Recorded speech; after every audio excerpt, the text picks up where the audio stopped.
Pick Robert Bolick 1. Guys, nakaka-inlove naman to sapatos. Tignan nyo na maayos. Diba? Mismatch colorway. Blue and pink. Nakakatuwa. Grabe oh. Grabe. Mismatch. And shout out sa sa Pick kasi lagi silang kumukuha ng mga PBA player. No, ini-sponsoran nila, binibigyan nila sapatos. Syempre nakaka-proud naman. Ito yung logo ni Robert Bolick. Ang ganda parang 8 no R&B oh. R&B. Galing na pakagawa ng logo. And yung sapatos, guys. Tignan nyo naman na mabuti. Aesthetically, grabe. Parang pamorma na to sa gandi, no? Ganitong colorway. Meron pa isa pa na black and purple yata. No, maganda rin yun. Fire din yun. Hindi yun mismatch. No, pero ito, guys. Grabe. Pick Tai Chi na foam. Sobrang lambot niya. Ito may Robert Bolick na naman na logo dito and yung name niya.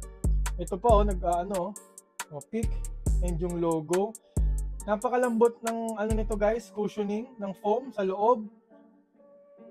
Nice. Ang uppers niya, nylon mesh uppers. Pwede rin to pang outdoor guys. Herringbone na pattern, solid rubber outsole. Matigas po siya, pwede pang outdoor. Hindi ko pa to nalalaro pang game talaga, no? Pang indoor ko pa lang siya nalaro, shooting pa lang. Pero baka sa isang araw, ilalaro ko to pang liga. Abangan nyo guys yung full review ko nito. Pero so far, so good. Maingay ito sa indoor. Napakakapit, no? Click the link guys para makita nyo siya ngayon, para makuha nyo info. Pero so far, fire po to, panalong panalo.